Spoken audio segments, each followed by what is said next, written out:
আসসালামু আলাইকুম সবাই। আশা করি সকলেই ভালো আছেন। আলহামদুলিল্লাহ আমিও খুব ভালো। কাঁচা হাতে পাকা রান্নাঘরে আপনাদের সকলকে স্বাগতম। আপনাদের জন্য নতুন আরও একটা রেসিপি নিয়ে বরাবরের মতো হাজির হয়ে গেলাম। আমার আজকের রেসিপি হচ্ছে চিকেন টিকিয়া কাবাব অথবা চিকেন কাবাব। যার কাছে যেই নামেই পরিচিত, খাওয়ার টেস্টটা কিন্তু একই রকম। এই কাবাবটা যে কোনো ছোটোখাটো অনুষ্ঠানে অথবা বাসায় অতিথি আপ্যায়নে হরহামেশা বানিয়ে নিতে পারেন। পোলাও অথবা বোনা খিচুড়ির সাথে তো এই কাবাবটি থাকলে একেবারে জমে ক্ষীর। তা একবার তৈরি করে খেলেই বুঝতে পারবেন এর টেস্টটা কতটুকু। আমি বলে আর কতটুকু আপনাদেরকে বোঝাতে পারবো। এটা বাসায় অবশ্যই একদিন হলেও ট্রাই করবেন, তাহলে আপনারা নিজেই বুঝতে পারবেন এটা খেতে কতটা মজার। আমি আশা করি এই কাবাবটা সবার কাছেই ভালো লাগবে, আর যারা গরুর মাংসটাকে অ্যাভয়েড করে চলে তাদের জন্য তো আরও পারফেক্ট। এই কাবাবটি তৈরি করে খাওয়ার পরে যদি ভালো লাগে তাহলে অবশ্যই আমার চ্যানেলটাকে সাবস্ক্রাইব করে পাশে থাকা বেল বাটনটি প্রেস করে দিবেন, যাতে পরবর্তী নতুন নতুন রেসিপিগুলো আপনার কাছে সবার আগে পৌঁছে যায়। আর সম্পূর্ণ ভিডিওটি না টেনে দেখার অনুরোধ রইল। এবারে আমি একটা কাবাব ভেঙে আপনাদের সাথে শেয়ার করছি। দেখুন এটা ভেতর থেকে কতটা সুন্দর সিদ্ধ হয়ে গেছে। এই রেসিপিটা ফলো করে বাসায় ট্রাই করবেন আর বন্ধুদের সাথে বেশি বেশি শেয়ার করবেন। তাহলে চলুন বিসমিল্লাহ বলে এবার কাবাবটা তৈরি করে নেই। প্রথমে আমি একটা হাঁড়ির মধ্যে নিয়ে নিচ্ছি 1.5 কাপ চিকেন কিমা। এই কিমাটা আমি মুরগির বুকের যে মাংসটা থাকে সেটা ছোট ছোট করে কেটে তৈরি করেছি। এটা অবশ্যই হাড় ছাড়া মাংস দিয়েই করতে হয়। এবার এর মধ্যে দিয়ে দিলাম 1 চা চামচ পেঁয়াজ বাটা, 1 চা চামচ রসুন বাটা আর 1 চা চামচ আদা বাটা, আর দেবো 7-8টা কাঁচামরিচ। এবারে এর মধ্যে 1 কাপ পানি দিয়ে সবগুলো আমি সিদ্ধ করে নেব। পানিটা কিন্তু একটু কমিয়ে দিবেন যাতে সিদ্ধ করার পরে অতিরিক্ত পানি না থাকে। এবার একটু নেড়ে চেড়ে ঢাকনা দিয়ে এটা আমি চুলায় বসিয়ে দিব। আর চুলার জালটা লো মিডিয়ামে রাখবেন, তাহলে এটা ভালো করে সিদ্ধ হবে, নিচে লেগেও যাবে না। সিদ্ধ করার পরে ফিরে আসবো আর মাঝখানে 2-3 বার নেড়ে চেড়ে দিব যাতে পাতিলের তলায় লেগে না যায়। কিছুক্ষণ পরে ফিরে এলাম, ঢাকনাটা খুলে দেখিয়ে দিচ্ছি। খেয়াল করে দেখুন আমার মাংসটা সিদ্ধ হয়ে পানিটা একদমই শুকিয়ে গেছে। এ পর্যায়ে চুলাটা বন্ধ করে দিয়ে হাঁড়িটা নামিয়ে নেব। দেখুন আমি হাঁড়িটা নামিয়ে নিয়েছি আর মাংসের কিমাটা একদমই ঠান্ডা করে নিয়েছি।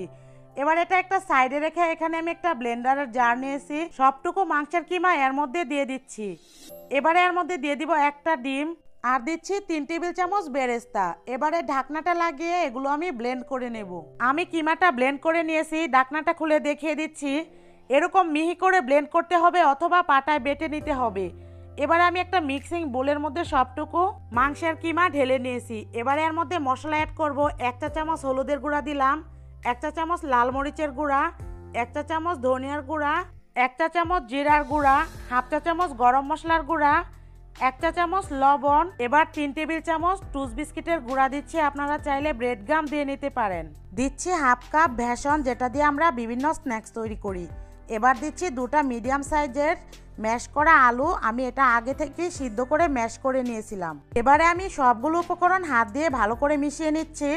আর আমি আজকে যে উপকরণ ব্যবহার করেছি তার একটাও কিন্তু স্কিপ করতে পারবেন না, তাহলে খেতে ভালো লাগবে না। দেখুন আমার এগুলো মেশানো হয়ে গেছে। এবারে আমি হাত দিয়ে একটা একটা করে কাবাব বানিয়ে নিচ্ছি। আমি যেভাবে কাবাবটা বানাচ্ছি আপনারাও ঠিক একইভাবে কাবাবটা বানিয়ে নেবেন। আর মিশ্রণটা কিন্তু এরকম সফট থাকতে হবে, তা না হলে কাবাবটা বানানোর সময় ফেটে যাবে অথবা ভাজার সময় ভেঙে যেতে পারে। যদি মিশ্রণটা বেশি শক্ত হয় তাহলে 2টা ডিম ব্যবহার করতে পারেন। দেখুন আমি 2টা কাবাবের শেপ দিয়ে নিয়েছি। এভাবে আমি সবগুলো কাবাব বানিয়ে নেব। কাবাবগুলো বানিয়ে নিলাম, এবার ভাজার জন্য চুলায় চলে যাচ্ছি। চুলায় আগে থেকে একটা কড়াই বসিয়ে কড়াইটা গরম করে নিয়েছি।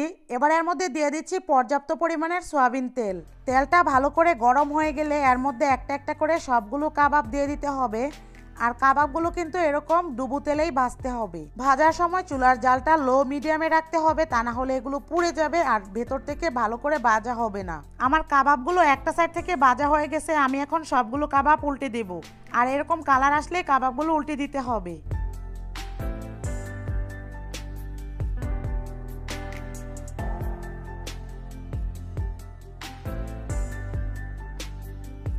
আমার কাবাবগুলো 2টা সাইড থেকে মনের মতো কালার চলে এসেছে, তাই আমি উঠিয়ে নিচ্ছি। আপনারাও এরকম কালার আসলেই উঠিয়ে নেবেন।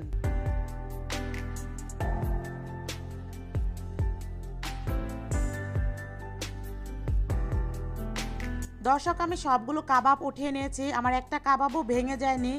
মাশাআল্লাহ কাবাবগুলো খুব সুন্দর হয়েছে আর সুন্দর একটা স্মেল বের হচ্ছে। এই কাবাবটা টমেটো সসের সাথে স্ন্যাক্স হিসাবেও খাওয়া যাবে। যদি কোনো কিছু বুঝতে অসুবিধা হয় তাহলে কমেন্ট বক্সে জানিয়ে দিবেন। আজকের মতো এই পর্যন্ত, সবাই ভালো থাকবেন, আল্লাহ হাফেজ।